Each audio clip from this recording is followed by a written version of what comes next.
উত্তর দিতে করা। চাইছেন না। কেউ বলবেন হতে পারে ধন অন্য কোনো উপার্জন কারণ করা। আছে যা আমরা বুঝতেই কেউ পারছি বলবেন না। নিদ্রাই সব থেকে বড় সুখ।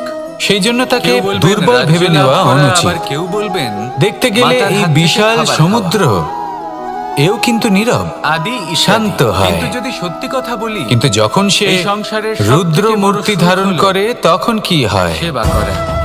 সমগ্র কখনো কাউকে সংসারকে সেবা করে বিনাশের পথে নিয়ে যায় এই সমুদ্র। এই সেবা দ্বারা অন্য কোনো প্রলয় মানুষের সৃষ্টি আশীর্বাদ করে। লাভ করাতেই সুখ রয়েছে। সেই জন্য কারোর সহ্য আপনার শক্তিকে সেবা ভাব দ্বারা যখন কোনো দুর্বলতা মানুষ বলে মনে করবেন নিজের না। অন্তরাত্মা থেকে আপনাকে আশীর্বাদ করে, কারণ তার যদি থেকে এই বড় নীরবতা সুখ আর কিছুই নিজেকে নেই। ভেঙে বেরিয়ে আসে, কারণ তাহলে তা প্রত্যেক মানুষের বিনাশের মধ্যে সমস্ত সীমা পার করে ঈশ্বর যেতে বাস পারে। করেন। তাই এই নীরবতাকে নরের সেবাই সবসময় হলো বুঝুন, নারায়ণের সেবা। সবসময় একে সম্মান করতে নিষ্কাম শিখুন। সেবা করাই হলো আর আমার সবথেকে সাথে বড় সুখ। ভালোবেসে বলুন, তাই নিজের রাধা, অন্তরের সেবার এই রাধা। ভাব জাগ্রত কখনো কোনো করুন। চাতক পাখিকে দেখেছেন? যে সুখের কথা আমি বলছি, কথায় আছে যে বছরে সুখ মাত্র অনুভব করেই একবার দেখুন। সে তার এই তৃষ্ণা মন মিটিয়ে থাকে, সুপ্রসন্ন আর হয়ে তাও বলবে, আকাশে ভেসে থাকা রাধা, মেঘের দ্বারা রাধা। ঘটানো বৃষ্টির জলের ফোঁটা থেকে। বাহ। আর কোথাও থেকে সে তার তৃষ্ণা পূরণ করে না। পুষ্পের সুবাস আমার খুব সারা ভালো বছর লাগে।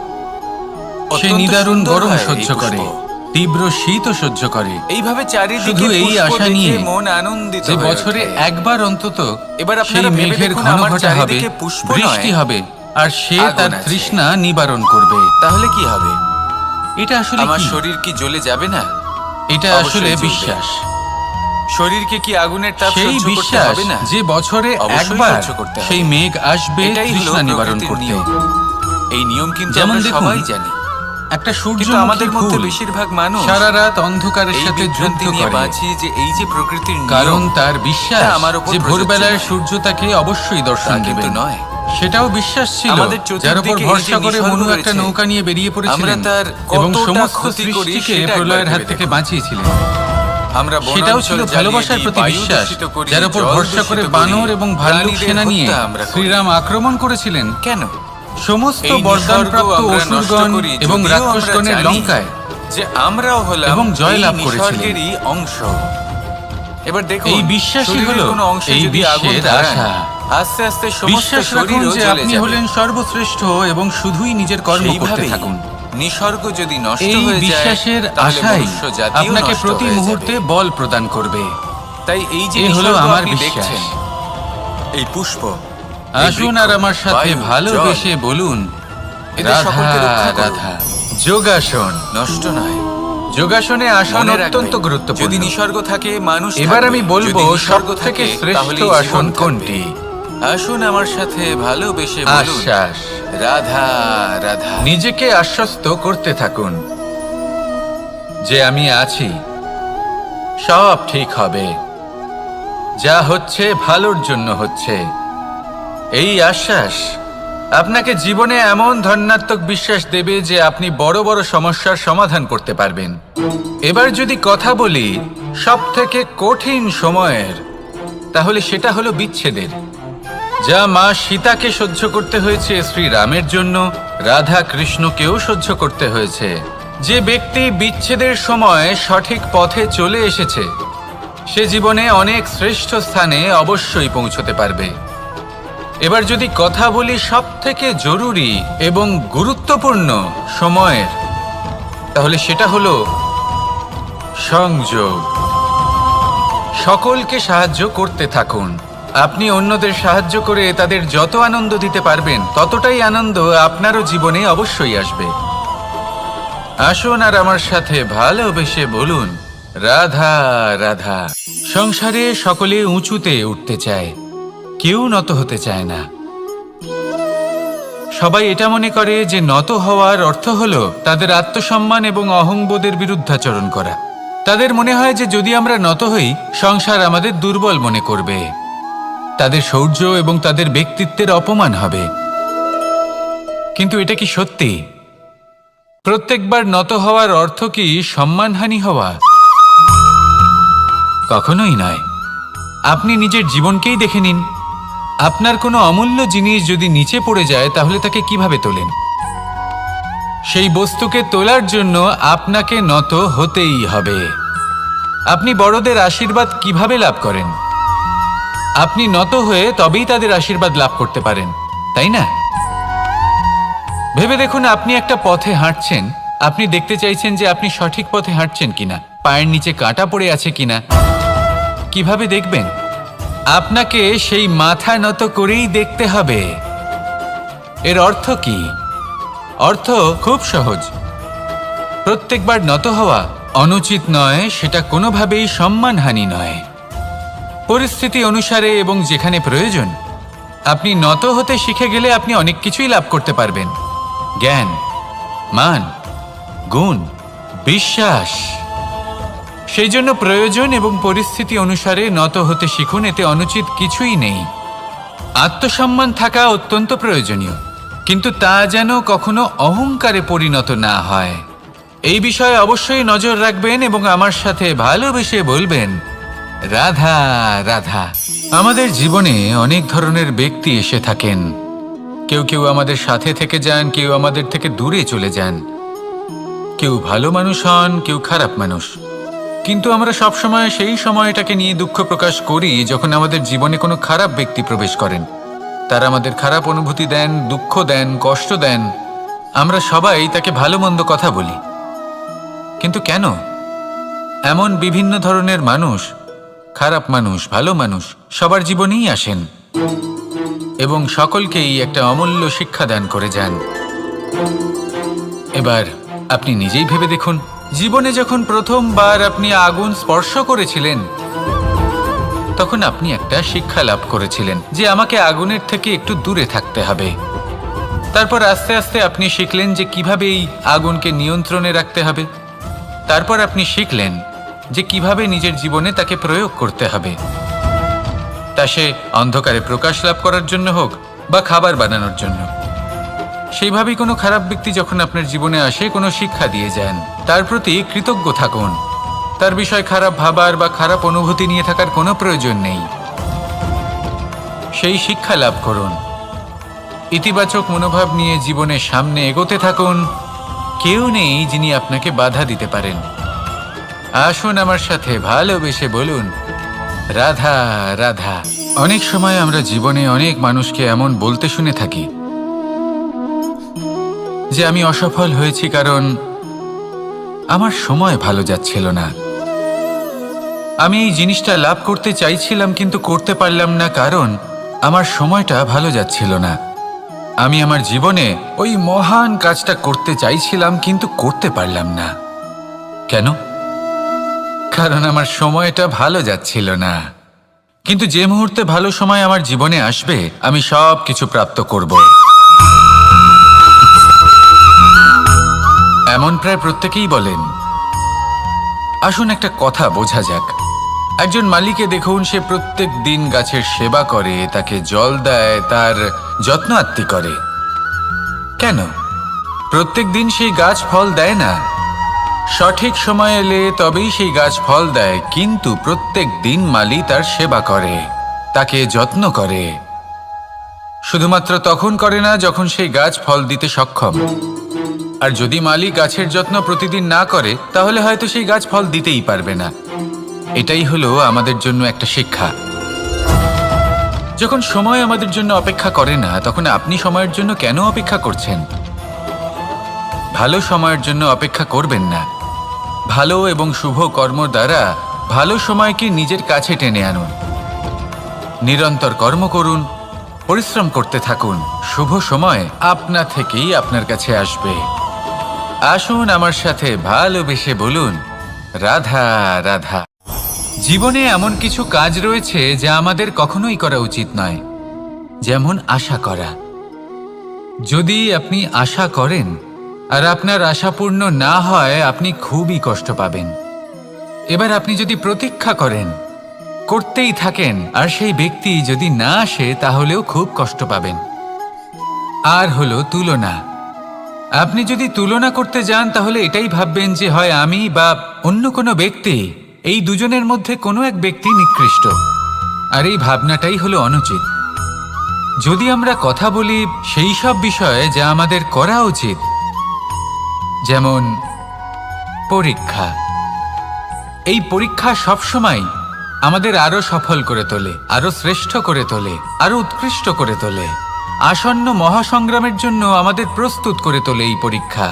তাই এই পরীক্ষার থেকে কখনোই পালাবেন না, এর সম্মুখীন হন। আর হলো কর্ম। কর্ম করা কখনোই বন্ধ করবেন না। তুলনা করার বদলে কর্ম করুন। প্রতীক্ষা করার বদলে কর্ম করুন, আর আশা করার বদলে কর্মই করুন। জীবন সফল হয়ে যাবে। দেখুন, সবার শেষে সত্যি বলতে এই কর্ম আর এই পরীক্ষা, এই দুই আমাদের জীবনকে সুখী করে তুলতে পারে। আসুন আর আমার সাথে ভালোবেসে বলুন, রাধা রাধা।